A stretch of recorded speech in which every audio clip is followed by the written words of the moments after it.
Bismillahirrahmanirrahim. Assalamualaikum warahmatullahi wabarakatuh. Anak-anak ustazah yang soleh dan soleha, apa kabar semuanya? Semoga kalian semua di rumah dalam kondisi sehat walafiat bersama keluarga dan masih tetap bersemangat untuk pembelajaran daring kita. Insya Allah hari ini ustazah akan mengajarkan tema baru tentang skala dan denah. Tetapi sebelum kita mulai, kita awali dulu pembelajaran kita kali ini dengan sama-sama membaca basmalah. Bismillahirrahmanirrahim. Pembelajaran kali ini temanya adalah denah dan skala. Tujuan pembelajaran matematika, denah dan skala yang pertama adalah ustazah harapkan kalian mampu menjelaskan skala melalui denah setelah kalian menyaksikan video pembelajaran kali ini. Kemudian yang kedua, ustazah juga harapkan kalian mampu menyelesaikan masalah yang berkaitan dalam kehidupan sehari-hari dengan skala dan denah.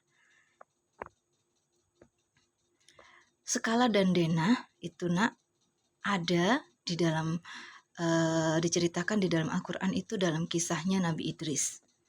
Ini ya kaitannya dengan skala dan denah. Kalian tahu kan cerita Nabi Idris? Iya, kita ustazah ulas sedikit ya. Nabi Idris adalah seorang nabi yang sangat cerdas dan mencintai ilmu pengetahuan. Ia sangat tekun mempelajari mushaf-mushaf atau kitab-kitab atau buku-buku.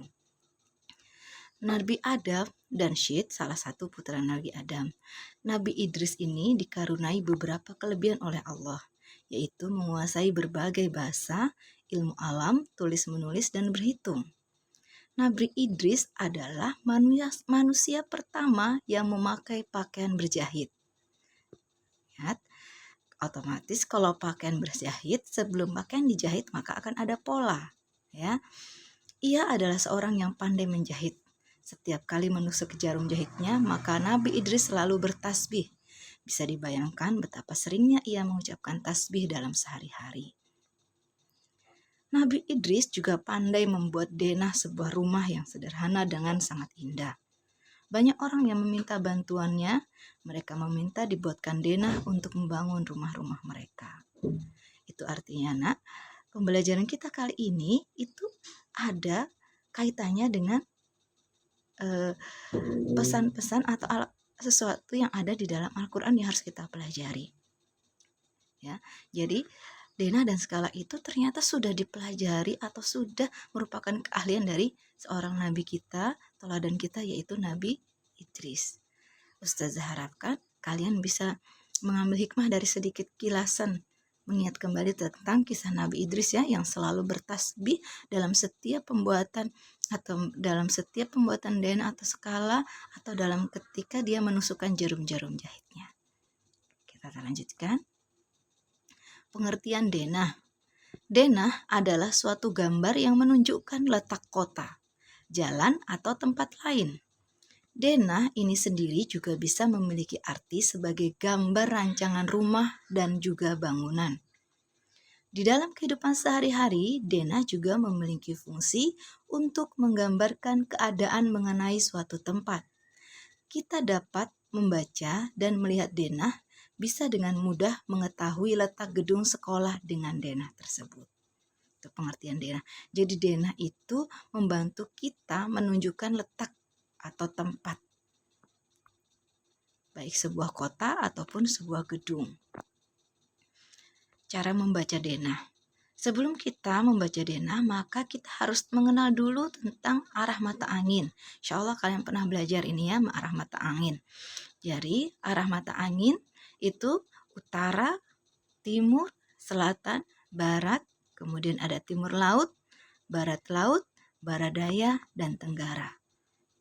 Jadi sebelum kita membaca denah, maka kita harus menghafal dulu, harus mengingat dulu tentang arah mata angin. Utara itu di atas, selatan di bawah, kemudian barat itu di kanan kita, timur itu di kiri kita.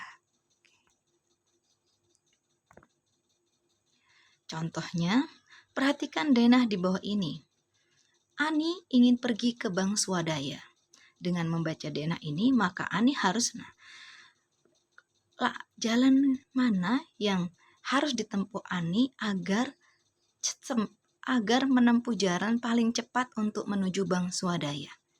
Maka kita bisa menjawabnya berdasarkan denah di atas, maka rumah Ani terletak di bagian selatan. Maka Ani harus menyusuri jalan Semeru ke arah utara. Setelah sampai di pertigaan, Ani berbelok ke kanan dan Ani berada di Jalan Merapi. Ani harus berjalan lurus terus sampai di pertigaan.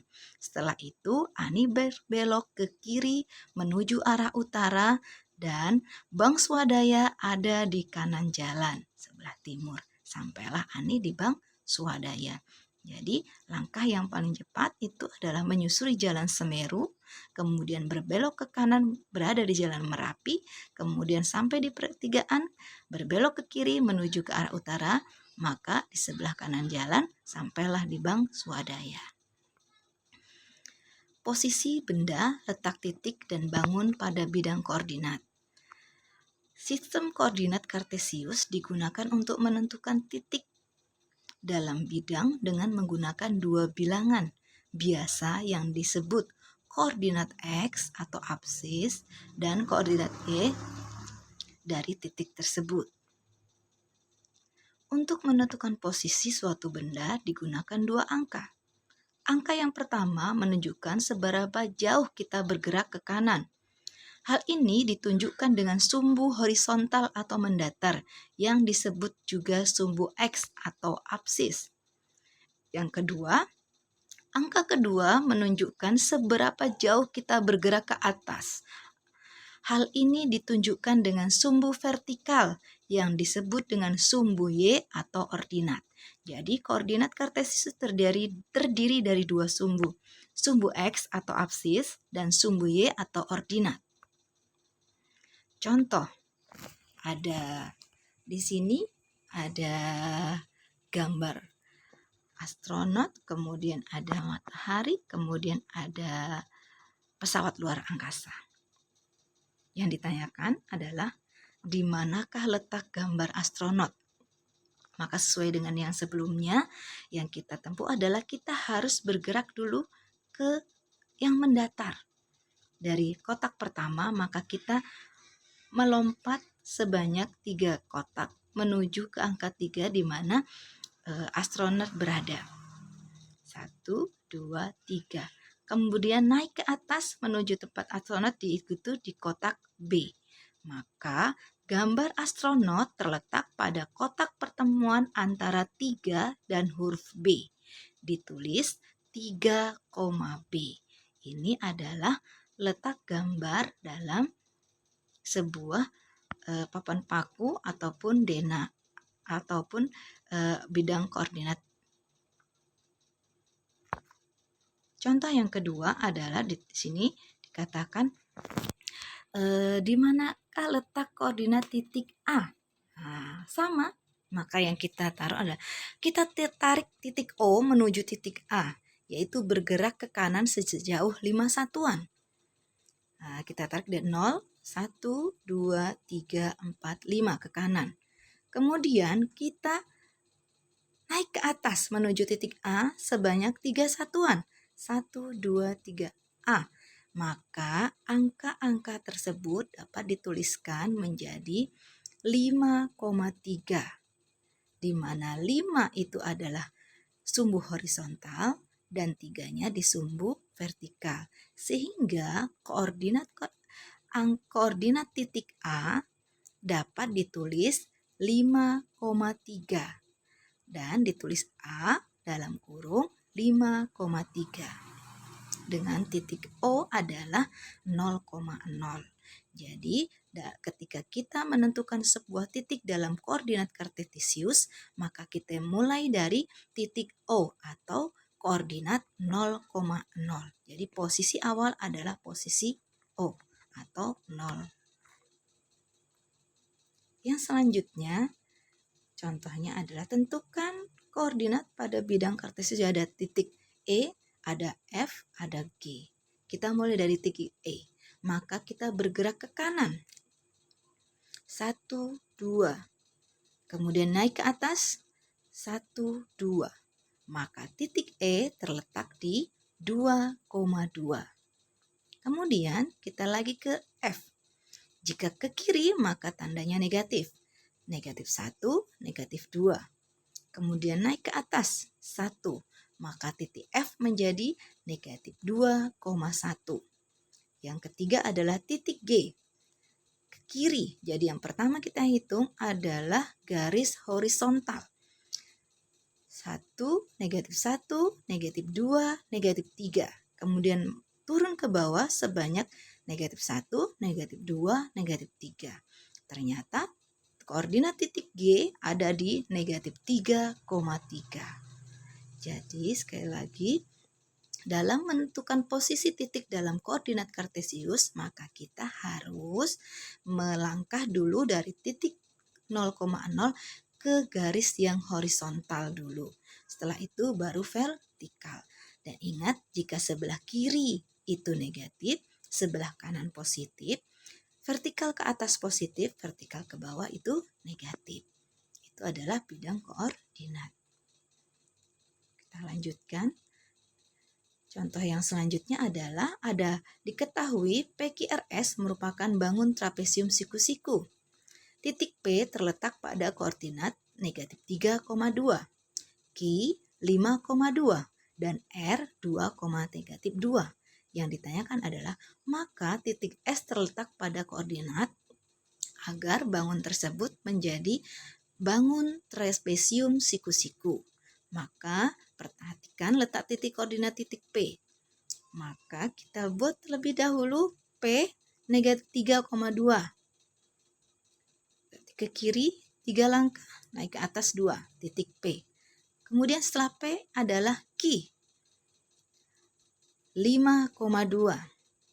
Kemudian setelah titik Q kita titik yaitu titik R 2, negatif 2. Kita hubungkan. Nah, setelah kita hubungkan maka kita akan mencari titik R agar membentuk trapesium siku-siku pada bidang ordinat. Maka kita tarik titik R itu adalah di negatif 3, negatif 2. Sehingga letak titik S terletak pada negatif 3, negatif 2 pada koordinat. Akhirnya menjadi bangun trapesium siku-siku. Jadi kita mulai letakkan koordinat-koordinat yang sudah ada di dalam soal, baru kemudian kita hubungkan gambarnya, baru kita akan menariknya membentuk sebuah bangun trapesium siku-siku. Maka kita akan mendapatkan titik yang ditanyakan yaitu titik S di negatif 2, negatif 3, negatif 2. Kita lanjutkan selanjutnya masih dalam bidang pada koordinat.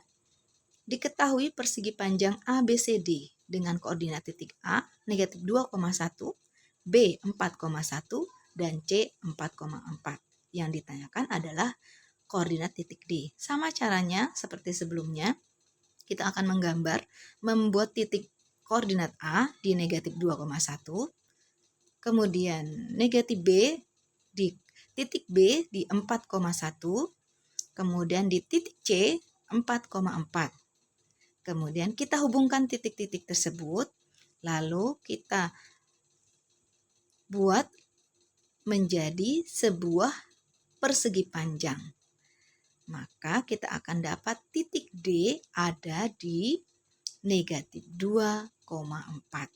Ketika titik D ada negatif 2,4, maka terbentuklah bangun persegi panjang. Oke, anak-anak ustazah yang soleh dan solehah, kalian bisa mengulang-ulang menyaksikan video ini, kemudian bisa mencoba soal contoh-contoh soal ini di buku latihan kalian, agar kalian lebih memahami kembali. Insya Allah ya. Oke, alhamdulillah. Pembelajaran kali ini sudah selesai. Ustazah harapkan selama kalian belajar di rumah tetap selalu menjaga ibadah sholatnya, membaca Al-Quran, berbakti kepada orang tua, menjaga akhlak dalam berinteraksi dengan keluarga, serta yang paling penting adalah menjaga kesehatan dan terus bersemangat. senantiasa berdoa agar kita segera berjumpa kembali di sekolah kita tercinta SD IT Nurul Ilmi.